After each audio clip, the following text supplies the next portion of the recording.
The Mario series loves a one-off character. There are so many games in this franchise that pair our mustachioed hero up with an usually small, likable sidekick, only for them to never return again. That made me wonder, where are these characters canonically after the game ends? Are they still around? Just a few steps away from what the camera shows us? Or have Mario and friends just completely ditched them after they stopped being useful? Let's take a look at some of these former partners and try to figure out where in universe they are right now. And let's start with what I would argue is easily one of the most forgotten partners we've ever seen, seeing as it isn't even one of Mario's, and yet it had potential to be one of the most recurring ones. Like, let's be honest, someone like Yui wasn't gonna become recurring in a billion years, but there's no logical reason why Perry couldn't have just replaced Peach's often seen parasol the moment he was introduced. In case you need a refresher, Perry is Princess Peach's companion in her original solo game, Super Princess Peach. He's a talking, magical parasol that can transform into all kinds of forms, not too dissimilar from the partners Mario has often had. Sidebar, but his backstory is completely insane.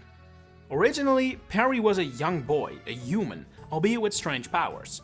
After meeting up with an old man, the two were ambushed by mystery attackers who transformed him into a parasol. That parasol ended up in a store, which is where Toadsworth bought it and gave it to Peach. It's a bizarre tale, especially since it's so vague. There are so many questions there that will never be answered. And knowing this backstory, it may be a bit of a surprise to learn that Perry never actually changes back. Worst of all, by the ending, he has regained all his memories but is still stuck as a parasol, which is arguably worse than how he started. I can imagine ignorance is bliss in this case. But in the case of you scratch my back, I scratch yours, it's heavily implied that Peach returns the favor and helps Perry on his quest next by joining him and finding the old man that Perry lived with before he was transformed. And seeing as we have literally never seen Perry again, it appears likely she succeeded, thus making this ending a happy ever after. Although, it must be noted that concept art for the Mario movie shows Peach using Perry to attack, which would be a very surprising cameo had it happened. However, there are quite some faces in this art who are nowhere near the movie, so it seems likely Perry was never a serious candidate. And that means he indeed got his happy ending, in universe at least, because from a fan perspective, I don't really get why the decision wasn't made to make Perry Peach's canon parasol from this game on. It's not like it's super recognizable or iconic now, but it very much could have been if they had kept this up since 2005. If you're wondering, I'm not gonna be tackling Stella, Peach's partner from Showtime, in this video, simply because that character is only a little over a year old, and so, while it feels very likely, it's too early to say she'll never come back. But okay, that was just an easy one to start with. Let's shift our focus to the very long list of characters you probably thought of first when you saw this topic. Mario's many RPG pals. And let's start with the OGs of Mario RPG Legend of the Seven Stars, Mallow and Geno. Now, these characters are immediately odd ones out, because it's widely believed, but not entirely confirmed, that Square Enix may own these characters, if not partly, thus making it very difficult to bring them back. But that doesn't mean, of course, they don't exist somewhere out there in the grand and always different Mario world. Mallow is another easy one, as the game more or less tells us what he is up to following the defeat of Smithy. We see Mallow take up the crown and cape of Nimbus Land, suggesting he's finally accepting his role as their prince and presumably still stays in Nimbus Land to this day. Much more interesting though is Geno. So, if you've never played Mario RPG and only know this guy from people wanting him in Smash, you may not realize this is not actually what Geno looks like. His true form is that of a star, really. He's more of a spectral being. The puppet is simply an actual wooden puppet he possesses in order to have a physical form. By the end of the story, the star Geno returns to his home of Star Road, high above the clouds, but the puppet remains behind, so seemingly still exists within the Mushroom Kingdom, Square Enix copyright notwithstanding. And the funny thing is that there's actual evidence for this too. In Mario & Luigi's Superstar Saga, Geno's doll makes an appearance as the host of the Star Stash Smash arcade game, revealing the doll has somehow ended up in Little Fungi Town. Or it's a reproduction. We don't know Geno's puppet is one of a kind after all. Interestingly enough, this cameo was cut from the 3DS remake of the game, probably so an agreement with Square Enix didn't need to be reached for what was a super minor thing. Small step from Gino's cameo in Superstar Saga to the first partner of the Mario and Luigi series, Stuffwell from Partners in Time. This is another for the category could have made a ton of reappearances if, in this case, Alpha Dream wanted to, but it wasn't to be. Just like Perry, Stuffwell is a living, breathing version of an item the bros still frequently have, the bag. And unlike literally every character we've talked about in this video so far, Stuffwell doesn't have a confirmed ending. He doesn't leave, he doesn't die, he doesn't have a set ending. For all we know, he is still a Mushroom Kingdom resident at this point in time. Now, a huge part of his design was the Warpulator, a time machine basically, which does make Stuffwell feel very tied to his game of origin, giving a possible explanation as to why he wasn't used again, unlike someone we will be talking about later. Another possible reason is that Stuffwell is an invention, and presumably the property, as far as you can talk about that for a sentient object, of Professor E. Gadd, who hasn't actually appeared in the Mario and Luigi series since. As such, it could be concluded that this is exactly where Stuffwell has been since Partners in Time. E. Gadd's lab, wherever that is. Funnily enough, that means that canonically, Stuffwell's biggest chance of returning is in the Luigi's Mansion series, although I think we can all agree that chance isn't very big. Alright, I think we're warmed up enough to talk about the true king of partners, Paper Mario. More than 30 partners to accompany Mario have been introduced in this series, so that isn't even counting characters like Luigi and Bowser helping him out. The percentage of this original group that has ever made a reappearance though is shockingly low, and the fact that to what extent the Paper Mario world is even canon to the main Mario world is tricky, makes it a little hard to discern what these characters may be up to now. But I'm gonna try my best, starting of course with the original on Nintendo 64, which is admittedly low on characterization for partners after they've joined, so I'll keep it short. Goombario almost certainly returns to Goomba Village, to his family. Cooper dreamed of becoming a famous archaeologist, and in the ending, we see him working alongside his idol Colorado in Shiver City, so it seems likely he continued down that path. Bombette is a bit more of a mystery. We see her in Koopa Village at the end of the game, so it is possible she moved there, although that is also the new place of residence of her ex Bruce, who I can imagine she wants to stay far away from, so where she eventually ends up is basically impossible to say. Paracari is one of the few Paper Mario partners who has ever reappeared, and therefore we know for a fact what he does after the events of the first game. He continues to work as a mailman, which explains why he appears at the start of the Thousand Year Door to deliver Mario his mail.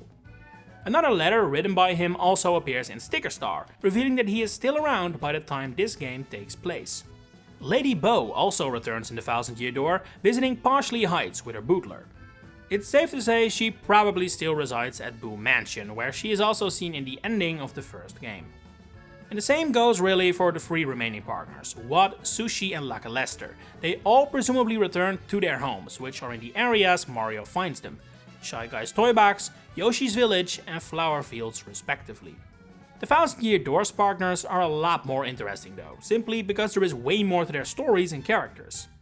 Like Goombella, one of the sub-series' most popular faces. She ends the game as Professor Frankly's new research assistant, and it is fair to conclude she has since only improved herself in the academic world. In Sticker Star, one of her papers can be found that indicate she has recently been researching the Chomp ruins from Sticker Star, not only confirming that these worlds are indeed all linked, but also showing that Mario could have very well run into her here had he arrived at a slightly different moment.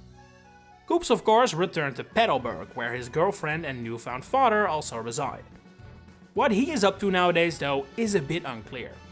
Goombella suggests he plans to run for mayor in the future, which would very much tie him to Petalburg long term, but at the same time, his father Koopley mentions he hopes to go on an adventure with his son on a day that is not far off. So it seems Koops can go either way, but it's fair to say he won't be bored anytime soon. And the same goes for several other partners. Flurry starts starring as an actress again with the show Paper Mario, which Dupliss also stars in. The kid Yoshi becomes a new star at the Glitzpit under the name Great Gonzalez Jr., while Vivian has reconnected with her sisters. Goombella mentions they've promised never to harm her again, but I still think this is a bit of a disappointing ending for Vivian. I would have liked to see what she'd do with her newfound freedom. Admiral Bobbery returns to the ocean alongside Cortez, and Mrs. Mouse too has returned to familiar ground, being her shop in Rogueport of course. I probably don't have to tell you that the end of the Thousand Year Door also marked the end of a large roster of truly different partners for Mario in the Paper Mario series. It was also the first game that moved the setting to somewhere presumably far away, making characters just staying where they live or are originally from a completely feasible ending that didn't mess with established Mario lore or canon whatsoever. Something similar, even more extreme arguably, can be seen in Super Paper Mario. Here, Mario is accompanied by a whole slew of pixels, each with their own specific power. Most of these pixels don't get an ending at all, and presumably stay alongside Mario's side even after the adventure ends. It's not until Mario eventually returns home from Flipside to the Mushroom Kingdom, which happens off-screen, that they are presumably separated.